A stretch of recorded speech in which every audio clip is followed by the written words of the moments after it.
paz seja com vocês, meus amados irmãos.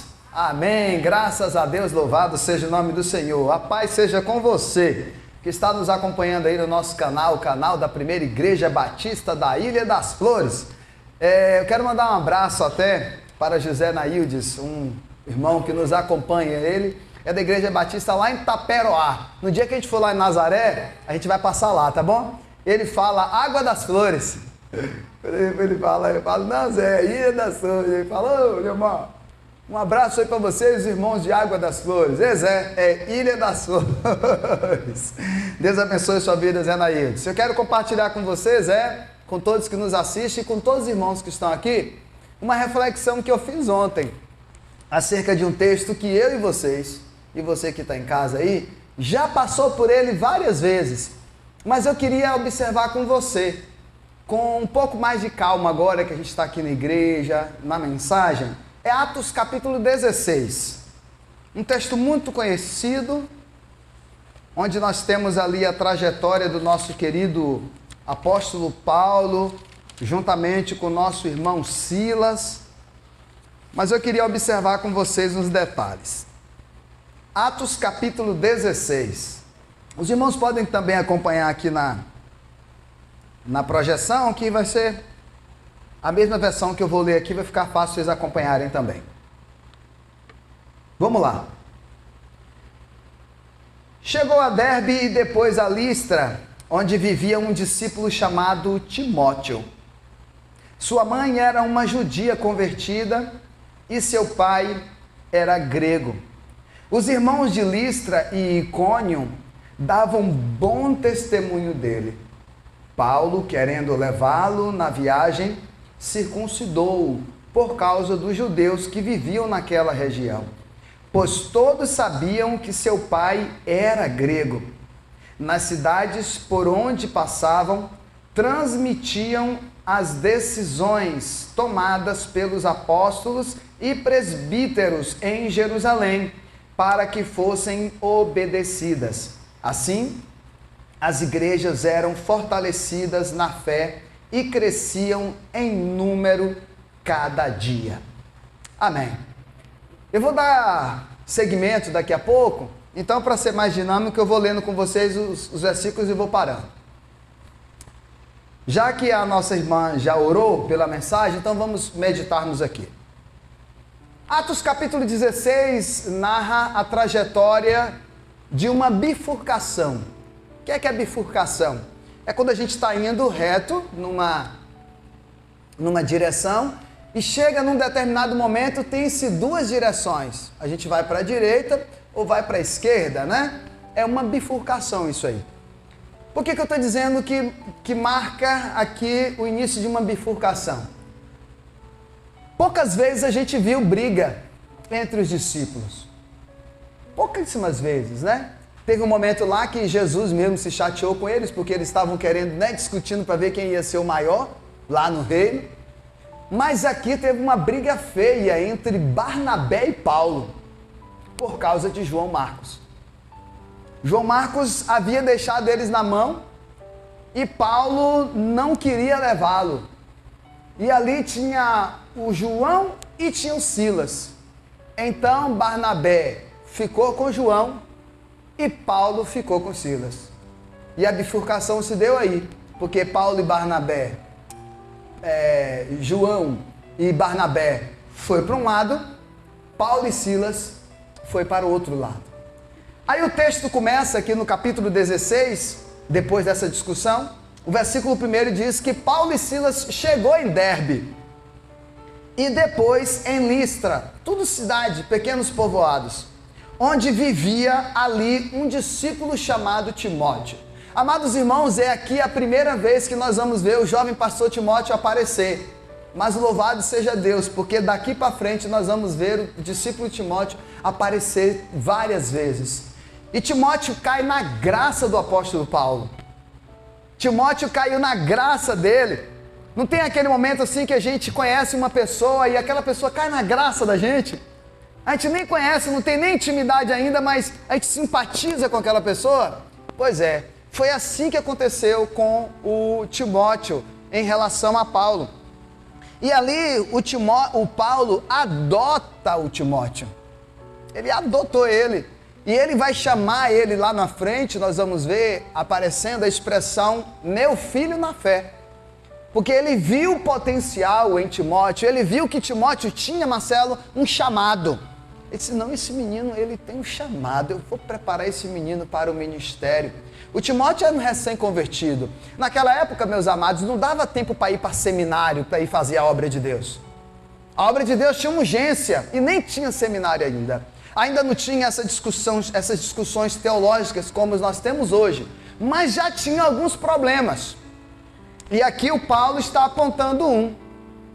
Nessa leitura que a gente fez aqui. Olha o que Paulo diz aqui, o que o Lucas está narrando, né? Que aconteceu. A sua mãe era uma judia convertida e seu pai era um grego. Olha só, ela era uma judia, ela vinha daquele tradicionalismo judaísmo, né? A chamada tradição judaizante, né? Só que agora ela se converte ao Evangelho de Jesus. E o pai dele era grego. Ó, temos um problema. O pai é grego, a mãe é judia. Então, aí uma necessidade de circuncidar o Timóteo. Para quê? Para que não desse burburinhos lá na frente. Se vocês voltarem alguns capítulos aqui atrás de Atos, vocês vão ver que a igreja teve um grande problema. As pessoas estavam se convertendo, mas começou a discussão, tem que circuncidar. E algumas pessoas não queriam passar pela circuncisão, porque achavam desnecessário. E ali então, acontece que o Pedro volta para Jerusalém e ele precisa se explicar para a igreja, porque Pedro quebrou uma tradição. Qual era a tradição? Um judeu não entrava e nem comia na casa de um gentil. E a igreja ficou sabendo em Jerusalém que Pedro aceitou ir na casa de um centurião, que judeu tinha raiva desse povo, né, que eram soldados romanos, e ainda comeu com eles lá, ficou com eles lá, e o povo lá em Jerusalém ficou sabendo e deu um bafafá retado. Foi, Marcelo, necessário fazer um concílio. E aí, Deus que sabe de todas as coisas, Jesus aparece para ele em visão. E primeiro o anjo aparece para Cornélio na casa dele. E o anjo diz para ele que as orações dele chegou até Deus. Ué, as orações de um gentil chegam até Deus? E aí o anjo diz assim, vai lá em Jope e manda os seus discípulos procurar um homem chamado Simão Pedro, que ele está hospedado na casa de um outro Simão lá. Traga ele aqui e espere porque ele vai ouvir, espere o que ele vai falar, porque ele tem uma mensagem importante para vocês. Assim o Cornélio fez, mandou o pessoal ir buscar o Pedro. Quando chegou lá, como providência do Senhor, o que é que Jesus fez? O que é que Deus faz ali, né? Prepara Pedro, porque Jesus sabia que Pedro não iria. Então Pedro tem uma visão, irmãos, de um lençol descendo com um animal impuro. E ali, ninguém sabe se era um porco ou qualquer outro, a Bíblia diz que era um animal impuro. E diz assim, ele ouve a voz dizendo, Pedro, levante, mate e coma. Aí Pedro disse na visão, não, jamais, Senhor, eu vou comer alguma coisa impura. E a voz dizia para ele, né, o Senhor dizia para ele, Pedro, não chame de impuro aquilo que o Senhor santificou. E isso aconteceu por 3 vezes. Quando os homens chegaram lá na porta e bateram procurando por um tal de Simão, Pedro, o Senhor falou, desça lá porque foi eu que mandei esses homens, atenda-os e vá com eles. E quando Pedro desceu, Pedro já sabia quem era eles e aceitou o convite para ir. Quando Pedro chega na casa do Cornélio, ele encontrou lá uma cena interessante, inusitada. Cornélio, que era um homem centurião com cidadania romana, então para um judeu ele era um gentil, correto? Não estava só. Ele convidou também toda a família e os seus amigos, porque eles estavam curiosos para ver o que era que ia acontecer. Espera aí, nós vemos poucos relatos de anjos aparecer na Bíblia. E um anjo apareceu para um gentil. É claro, O gentio está maravilhado, o anjo apareceu para mim. Olha só. E então, quando o Cornélio chega, quando Pedro chega, e Cornélio conta para ele o que é que aconteceu, Pedro ficou maravilhado. E Pedro começou a pregar. E todo mundo na casa creu e se converteram ao Senhor Jesus. Mas essa história chegou na igreja de Jerusalém, que não sabia da história completa. E aí deu ruim. E o Pedro precisou explicar. Mas graças a Deus que todo mundo ali parecia com a nossa igreja em uma assembleia, né? A nossa igreja em assembleia não tem briga, não tem bafafá, porque a gente vem para a assembleia para resolver as coisas de coração aberto e tranquilo, né? Lá na época a assembleia deles foi tranquila. Quando Pedro contou todos esses detalhes que eles não sabiam, alguém se levantou e disse: meu Deus, aí Pedro disse assim: então, irmãos, se o mesmo Espírito que veio sobre nós também veio sobre eles, quem era eu para impedir que a pregação chegue, que o evangelho chegasse até eles, que a salvação chegasse até eles? Então essa palavra de Pedro confortou o coração dos irmãos e disseram: então quer dizer que até os gentios a salvação chegou. De fato, agora eles começam a entender a ideia e a mensagem de Jesus, que vão para todos os lugares. Jesus nos disse isso, né? Agora ide e pregai, né? A toda criatura. Jesus manda ir por onde? Vai para a Judeia, vai para a Galileia, vai para a Samaria e por todos os confins da terra. Agora faz sentido. Estão entendendo? Muito bem.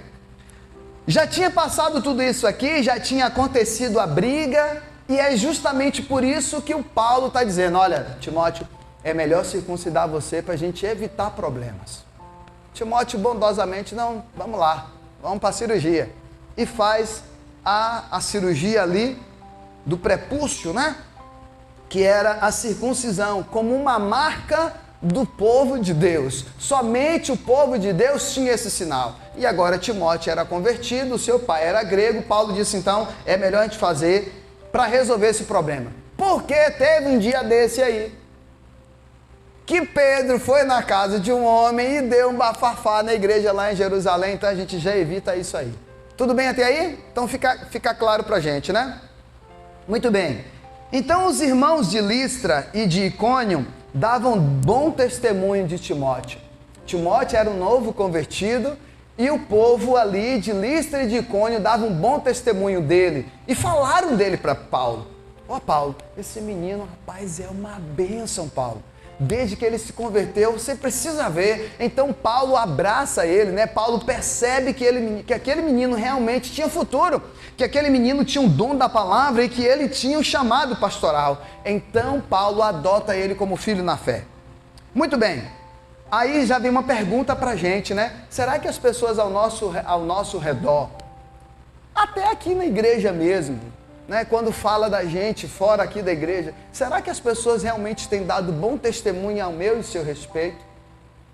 Isso é uma coisa. A segunda coisa é que será que se eu fosse lá como seu pastor, na sua vizinhança, e perguntasse sobre você, como é você como servo de Deus ali para aquela rua, será que essas pessoas que moram ao redor de vocês me dariam bom testemunho ao seu respeito?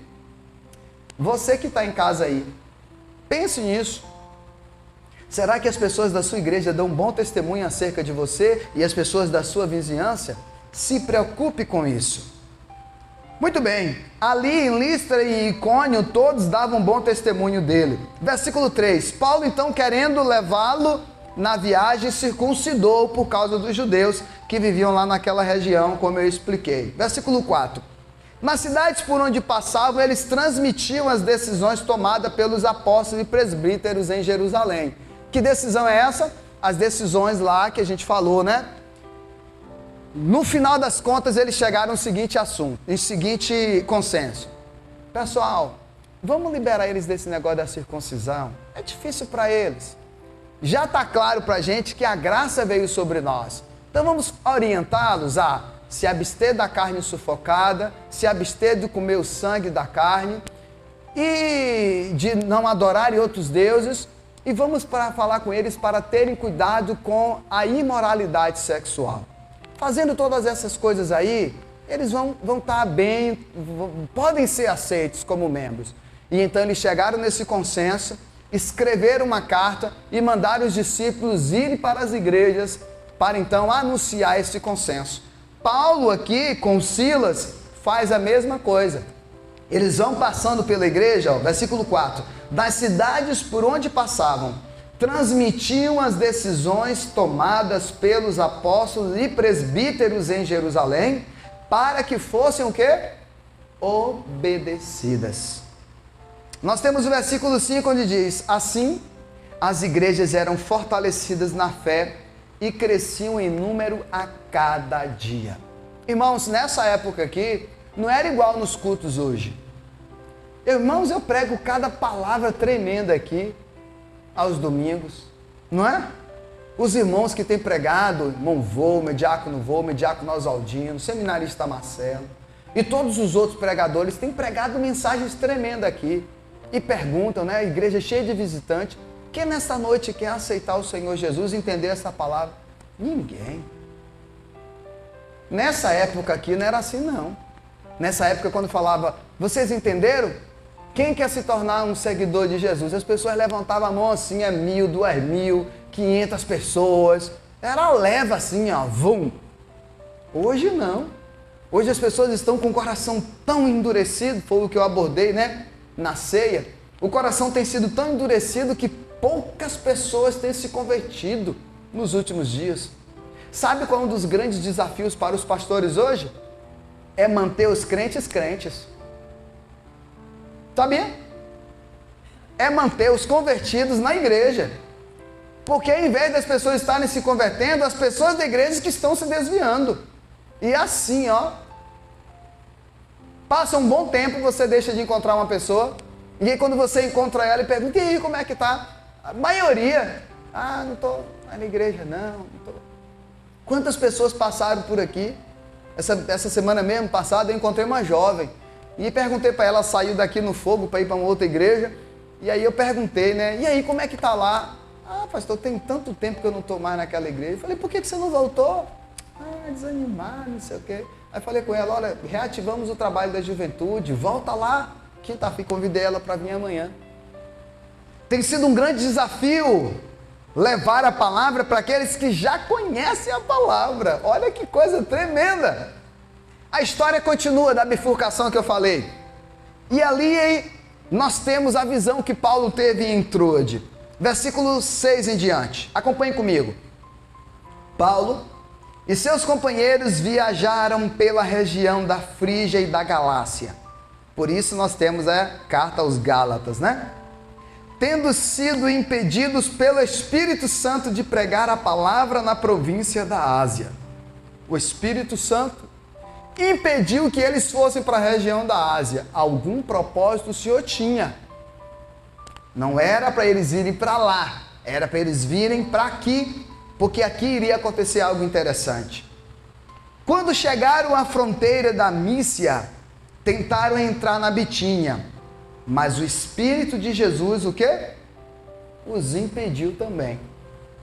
E continua o versículo 8. Então, contornaram a Mísia e desceram a Troade.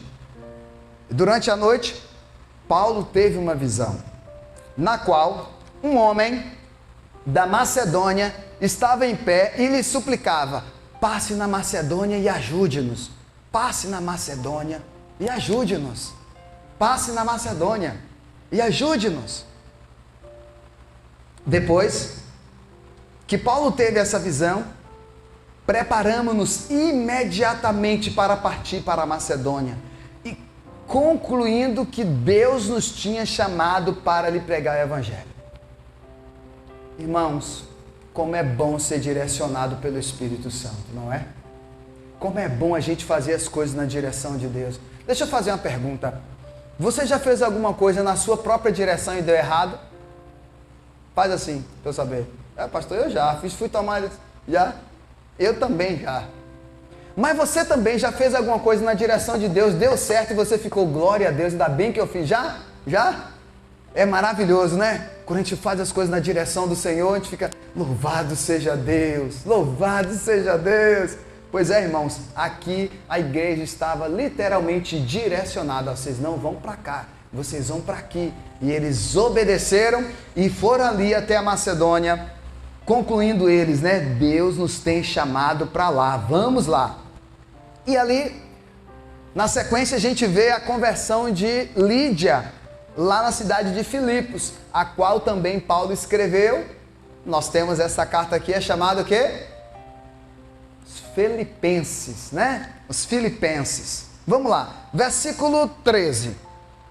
Partindo de Troade, navegamos diretamente para Samotrácia e no dia seguinte para Neápolis. Dali partimos para Filipos. Na Macedônia, que é colônia romana e a principal cidade daquele distrito. Ali ficamos, vários dias. Aqui tem uma pausa também. Hoje, um dia desse, o casal aqui, né, Diácono Osaldino e a irmã Marlene, foi lá para Rondônia. Foi como vocês? Dessa vez, de avião. Outra vez já foi de ônibus, né? Pois é. Agora imagine se você fosse daqui para Rondônia, andando. De ônibus é uns 3 dias, quase 3 dias, não é isso? 2 dias e meio. Então 2 dias, 2 noites e meio-dia. E se fosse andando, irmã, a senhora ia lá? Complicado, né? Irmãos, todas essas viagens que eu estou falando para vocês aqui, os irmãos ou fizeram de animal ou fizeram andando, irmãos. Só por uma razão, para pregar o Evangelho de Jesus. Olha que coisa tremenda. Mas não vamos longe não. Nós estamos nessa noite aqui também pelo trabalho de um grande homem de Deus, que Deus trouxe lá dos Estados Unidos, porque não tinha ninguém aqui para fazer. Um missionário chamado Loren Reno. Loren Reno andou esse Espírito Santo aqui de norte a sul, de leste a oeste, a cavalo evangelizando, irmãos. E por causa disso, nós estamos aqui hoje. Claro que se não fosse o irmão Loren Reno e a sua família, Deus levantaria outro, mas Deus levantou ele e ele disse sim ao chamado do Senhor. Hoje, irmãos, eu tenho uma moto. Olha só, eu tenho uma moto. Hoje mesmo eu fui lá levar os donativos, né? Lá na Igreja Batista em Vitória, na igrejona que a nossa convenção direcionou para receber os donativos. Fui de carro e na volta, na minha mente, eu ainda reclamei. Mas deixa eu explicar porque eu reclamei. Eu falei assim, oh meu Deus, eu vim de carro para ir de moto, é rapidinho, eu perdi quase a manhã toda nessa viagem aqui. Se eu pudesse, eu tinha vindo era de moto e trazido tudo na moto. Mas olha só, eu fui de carro, um carro que o Senhor me abençoou. Paulo e os irmãos, se estivessem aqui, ia cada um botar nas costas e ia levar andando. Tudo bem, foi demorado, realmente. Eu poderia ter feito bastante mais coisas se eu tivesse de moto, mas não dava para levar de moto. Mas veja, hoje eu tenho o privilégio de escolher se vou de moto ou de carro. Eles não tinham essa disponibilidade. Eles fizeram essas viagens, faziam essas viagens aqui andando, simplesmente para pregar o Evangelho. Seguindo, versículo 13. No sábado, saímos da cidade e fomos para a beira do rio, onde esperávamos encontrar um lugar de oração. Sentamo-nos e começamos a conversar com as mulheres que haviam se reunido ali.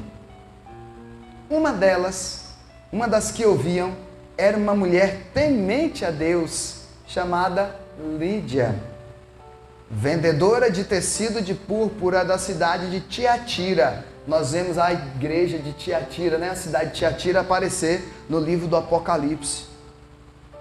O Senhor abriu seu coração para entender a mensagem de Paulo.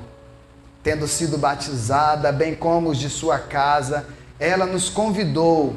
Olha que convite interessante, dizendo: se os senhores me consideram uma crente no Senhor, venham ficar em minha casa. E então ela nos convenceu. Duas coisas eu quero observar aqui com vocês nesse trecho. A primeira coisa está no versículo 13. No sábado saímos da cidade e fomos para a beira-rio, onde esperávamos encontrar um lugar para a oração. Querido, você que me assiste aí, você tem buscado encontrar lugares para encontrar com Deus? O cristão precisa ter na sua casa o seu local de oração. A oração não é algo que a gente só deve fazer aqui em dupla com os irmãos, em trio, em grupos, ou orarmos aqui silenciosamente na igreja. Eu vou dizer uma coisa séria para vocês. O cristão que vive da vida cristã dele só na igreja é um cristão fraco na sua caminhada espiritual. Sabia? Vocês sabiam que existem pessoas que só pegam na Bíblia na igreja? É verdade, infelizmente, né? Vocês sabiam que tem pessoas que só oram na igreja? Infelizmente, isso é verdade. Irmãos, a vida espiritual dessa pessoa é totalmente diferente de alguém que entende que o culto ao Senhor começa em casa. O culto ao Senhor começa em casa. Tem 12 anos que eu estou dizendo isso para as minhas ovelhas. O culto ao Senhor começa na sua casa e não na igreja. Na igreja, esse culto continua, juntando a minha família com a sua, e a isso damos o nome de congregação. Isso é congregar, né? É juntar com outra, é o ajuntamento de várias famílias. Aqui os irmãos, Oswaldo, eles procuravam um lugar para oração. Procure um lugar para você orar. Tenha o seu lugar de oração. Eu me lembro que na pandemia, eu estava falando sobre o mundo do trabalho, e eu dei umas orientações ali para o pessoal nos primeiros vídeos, não sei se vocês lembram, se vocês forem lá no canal, tá lá. Eu disse, separe um local na sua casa para o seu trabalho e eduque todo mundo da sua casa para entender que naquele ambiente ali você está trabalhando. Porque às vezes a gente quando trabalha em casa, no trabalho chamado home office, né? Trabalho em casa, isso é a palavra, home office significa isso. Trabalho em casa ou trabalhar em casa, a pessoa pensa que a pessoa não está fazendo nada e toda hora fica ali chamando a atenção, toda hora quer que a pessoa vá fazer uma coisa. Gente, a pessoa está ali trabalhando. Se a pessoa está ali no home office trabalhando, deixa ela lá, é como se ela estivesse na empresa. Assim é com Deus. Você tem que ter o seu lugar na sua casa. A Luana sabe, quando eu digo, meu bem, vou preparar a mensagem, ela não pode nem entrar lá. Às vezes ela entra só para levar alguma merenda para mim. Se ela bater o suco lá, ela vai, ela bate na porta. Pergunta a ela para vocês verem. Ela bate na porta, abre devagarzinho, bota lá. Às vezes eu nem olho para ela, que eu estou tão concentrado ali na palavra, que nem olho. Aí depois eu vejo lá o que é que ela botou, às vezes deu uma merenda, eu vou lá, termino a mensagem, aí merendo, vou lá e agradeço a ela. Mas é sempre preferencialmente que ela não me interrompa. Aí eu fecho a porta, falo, meu bem, vou preparar a mensagem. Aí já peguei água ali, já levo. Ela não me interrompe. E agora eu tenho o privilégio de ter feito um gabinete lá em casa, né? É melhor ainda, eu desço, vou lá para o gabinete, aí que ela não me interrompe mesmo. Ali é eu e o Senhor. Aleluia. Talvez você que está aqui, você que está aí, não tenha um escritório na sua casa para dizer assim, eu vou para ali conversar com Deus, mas você tem um quarto, você tem uma varanda, você tem algum lugar da sua casa que você pode dizer para os seus, eu vou ali para orar com buscar a face do Senhor. Por favor, deixem-me lá, respeitem esse momento, eduquem as pessoas para quando você estiver buscando a Deus, ninguém interrompa você. A segunda coisa que eu quero observar aqui nesse trecho é que o Espírito Santo novamente é que operou e ele tocou no coração de Lídia, e Lídia abriu o coração e ela entendeu a palavra. E eu acho linda a atitude dela. Ela diz assim, foi tipo uma chantagem, mas uma chantagem do bem. Ela disse, se vocês me consideram agora uma serva de Deus, por favor, se hospedem lá na minha casa. Tem algumas traduções que falam até assim, e ela então nos constrangeu e nós fomos. Aqui, a tradução aqui da NVI fala, ó, se os senhores me consideram uma crente no Senhor, venham ficar em minha casa. E nos convenceu. Algumas traduções falam, e nos constrangeu, e então nós fomos. Se agora eu sou do corpo de Cristo, então vamos. E aqui, já parti para finalizar, acontece um episódio triste, mas nós vemos a mão de Deus aqui, todinha, na vida do irmão Paulo e Silas. Num certo dia, indo para o lugar de oração, novamente, ó, cá em cima eles procuravam um lugar de oração, aqui agora eles estavam indo já para o lugar da oração, encontramos uma escrava que tinha um espírito pelo qual predizia o futuro. Eles encontraram uma escrava endemoniada, mas o demônio não se manifestava assim para a pessoa ver que era demônio, né? Ela tinha um espírito nela, e esse espírito falava as coisas que iam acontecer. E aí as pessoas pagavam, as coisas aconteciam, o povo ficava encantado com aquilo. E aí, olha que coisa tremenda. Ela ganhava muito dinheiro para os seus senhores com essas adivinhações. Essa moça seguia Paulo. Agora é aqui que eu quero que você observe, ó. Ela seguia Paulo e a nós gritando. Olha o que é que ela dizia. Quer dizer, o demônio através dela, né? Estes homens são servos de Deus, do Deus Altíssimo, e anunciam o caminho da salvação. Irmãos, para aí tudo agora. Você que está em casa, para tudo. Olha o que o demônio disse. O próprio demônio estava dizendo, olha, esses homens aí são servos do Deus Altíssimo e eles anunciam o caminho da salvação. Agora eu lhe pergunto, se fosse hoje, será que o pregador teria a atitude que Paulo teve ou ia ficar grandão? Porque eu ia, né? A mulher está falando, nós somos pregadores do Deus Altíssimo e anunciamos o caminho da salvação. Esse cara ia ficar grandão. Paulo não ficou grandão, não. Olha o que é que Paulo fez. E continua. Versículo 18. Ela continuou fazendo isso por muitos dias. Finalmente, Paulo ficou indignado. Rapaz, é um choque isso aqui. Paulo ficou indignado, voltou-se e disse ao Espírito, em nome de Jesus Cristo eu ordeno que saia dela.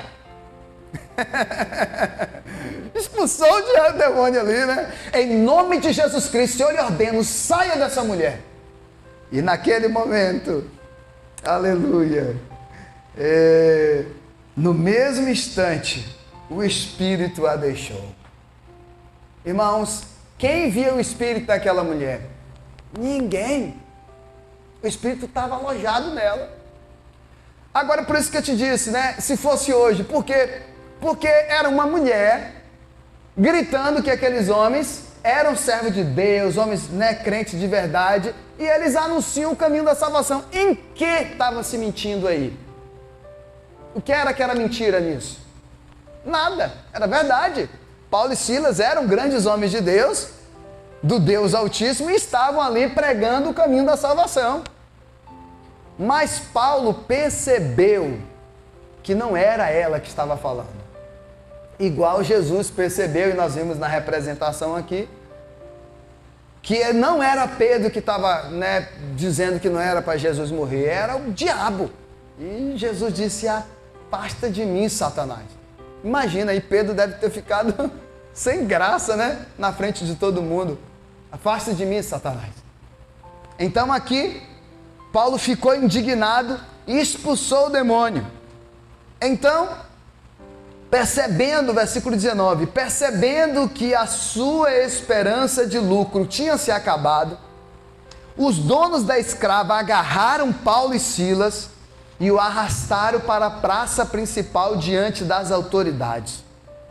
Ficaram retados porque agora não iam mais ganhar dinheiro, pegaram Paulo e Silas e arrastaram nossos dois irmãos lá para o meio da praça. Olha o que acontece.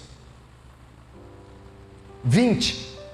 Levando-os aos magistrados disseram, olha o que eles disseram, estes homens são judeus e estão perturbando a nossa cidade. Que era que Paulo e Silas estavam falando lá, fazendo lá? Pregando a palavra. O que é que eles disseram? Esses homens são judeus e estão perturbando a nossa cidade, propagando costumes que a nós, romanos, não é permitido aceitar nem praticar. Claro, proposta do evangelho era uma inovação, era algo tremendo, algo diferente. Versículo 22, a multidão então ajuntou-se contra Paulo e Silas, irmãos.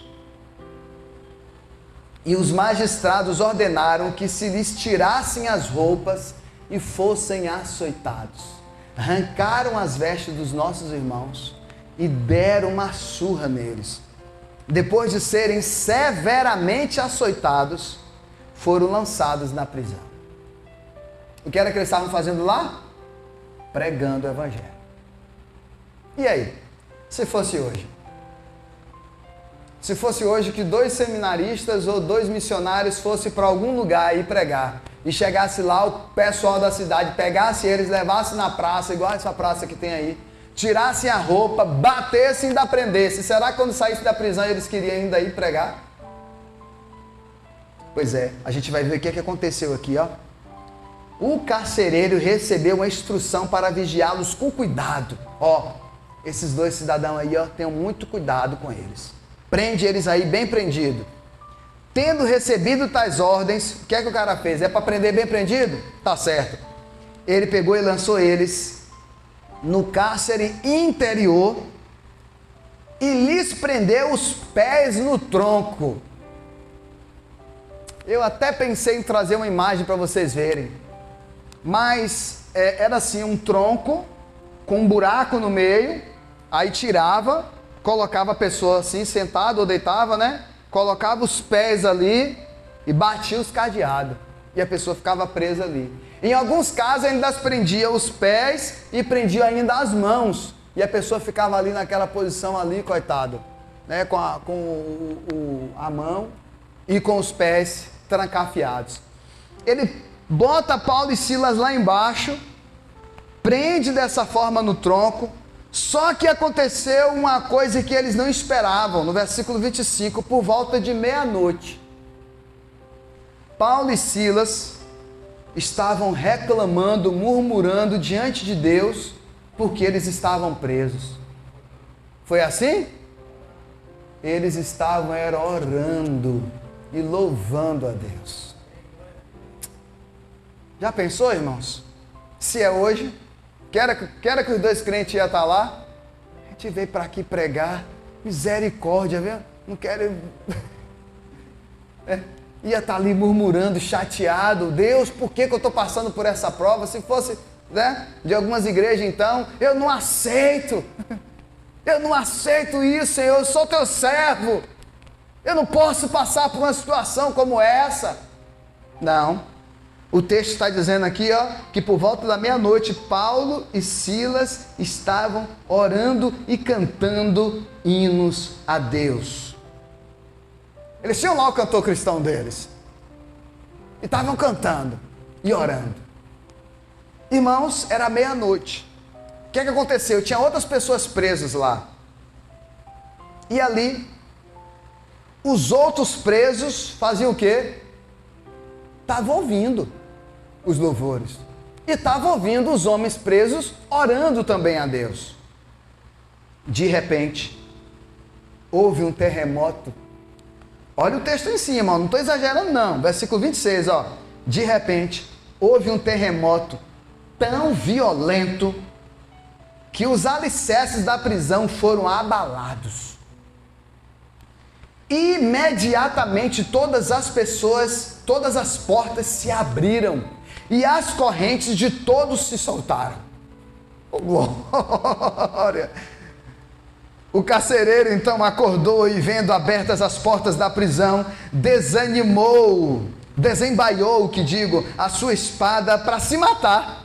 Por que queria fazer isso? Porque ele pensava que os presos tivessem fugido, mas Paulo gritou: não faça isso, estamos todos aqui. falou, pronto, eu estou morto, eu vou me matar logo. Não faça isso. Ei, carcereiro, está todo mundo aqui, ninguém fugiu não. Mas as portas tudo abertas, os alicerces ali tudo estremeceu. Irmãos, isso aqui foi de Deus.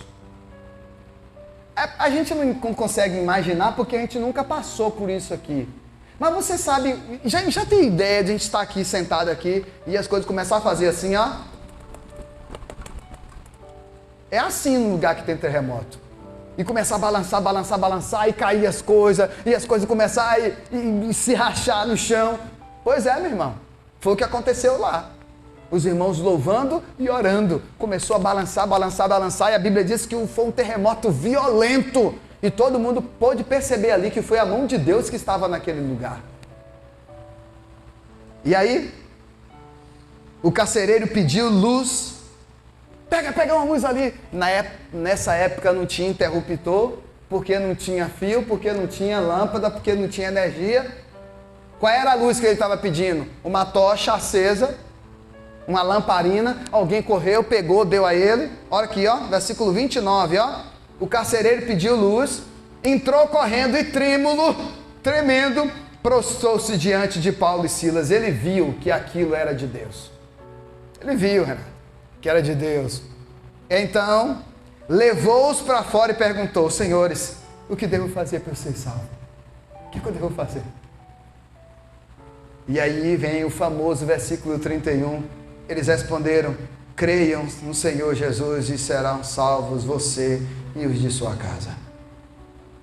E pregar a palavra de Deus a ele e a todos de sua casa. E naquela mesma hora, aleluia, naquela mesma hora da noite, o carcereiro lavou as feridas deles. Em seguida, ele e todos os seus foram batizados. Amém. Aleluia. Versículo 34. Então, levou-os para sua casa, servindo-lhe uma refeição, e com todos de sua casa alegrou-se muito por ter crido em Deus. A salvação chegou naquele lugar. Aleluia. Bem, pensam que a história acabou aqui? Não, isso tudo foi o quê? Umas meia-noite e pouca, 2 horas da manhã, 3 horas, né? Paulo foi, voltou, o dia amanheceu. Quando o dia amanheceu, para a gente finalizar, versículo 35, quando amanheceu, os magistrados mandaram os seus soldados do carcereiro com esta ordem. Mandaram os seus soldados ao carcereiro com essa ordem. O magistrado pegou um soldado lá, falou: vá lá no carcereiro e diga a ele o seguinte: solte esses homens. O carcereiro disse a Paulo: os magistrados deram ordem para que vocês sejam livres, sejam libertos. Em outras palavras, né? O magistrado chegou lá e falou assim, ó, o carcereiro falou assim, ó, liberaram um alvará para vocês, estão livres, pode ir embora, vocês estão libertos, né? Agora podem ir, vão em paz. Só faltou dizer assim, ó, paz do Senhor, viu? Pode ir tranquilo, pode ficar tranquilo que eu vou ficar firme no Senhor. Mas olha a ousadia de Paulo e Silas.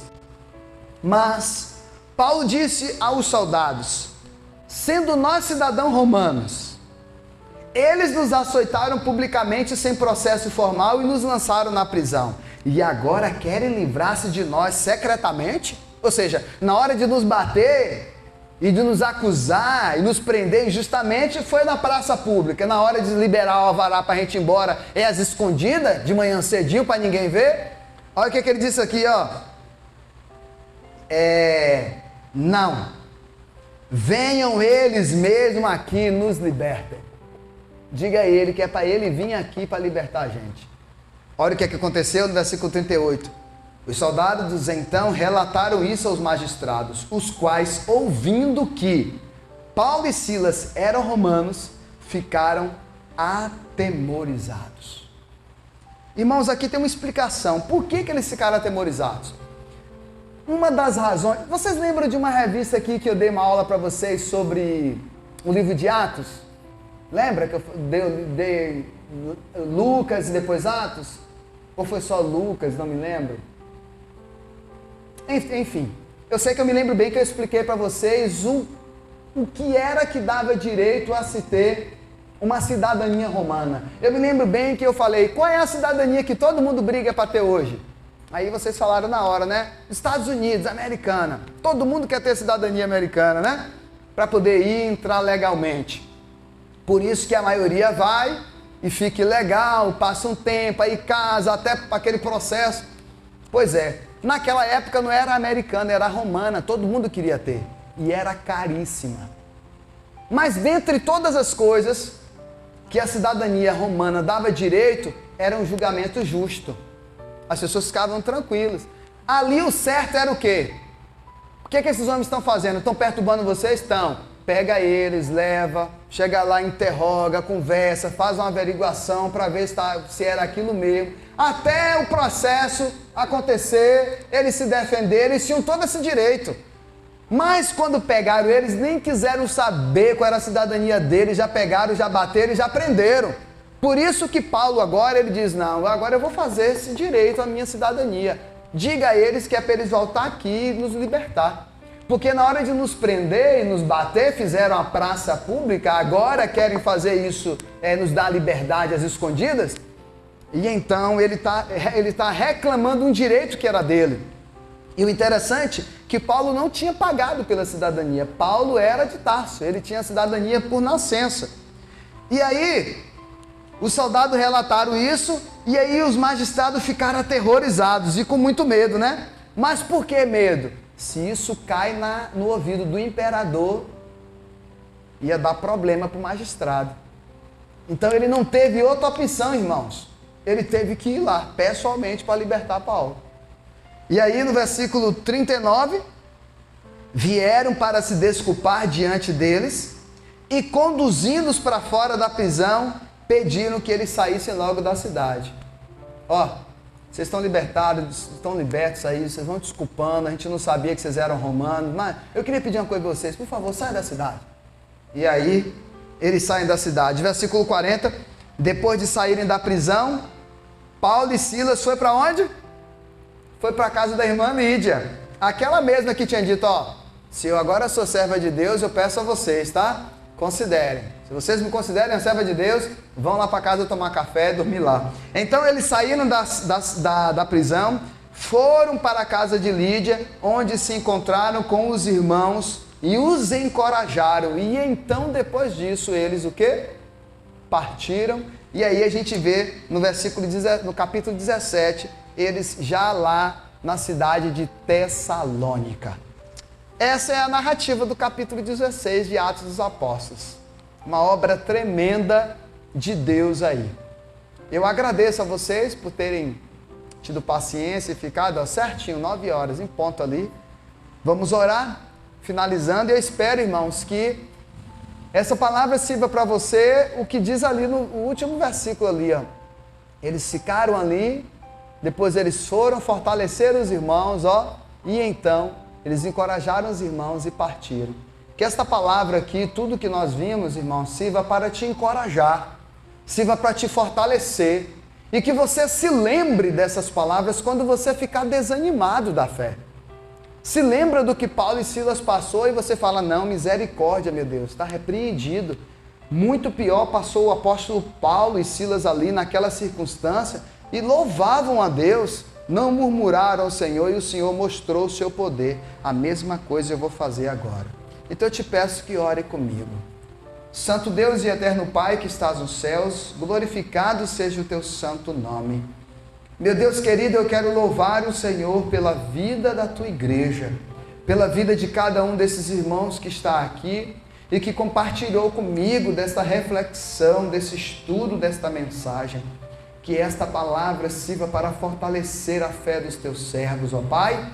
Que eles venham entender que o Espírito Santo do Senhor, que capacitou Paulo e Silas, também está conosco. Aleluia! E tem nos fortalecido, e tem nos capacitado, e tem nos enchido de coragem, e tem nos enchido de ânimo, meu Deus. Que estejamos, ó Pai, cada dia, que estejamos com o coração aquecidos, para pregar a Tua palavra em tempo e fora de tempo, seja lá o que nos acontecer. em nome do Senhor Jesus.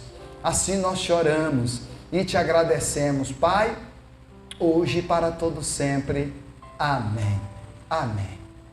Que Deus em Cristo te abençoe, que a boa mão do Senhor esteja sobre você, Deus te abençoe e te guarde e te dê a paz.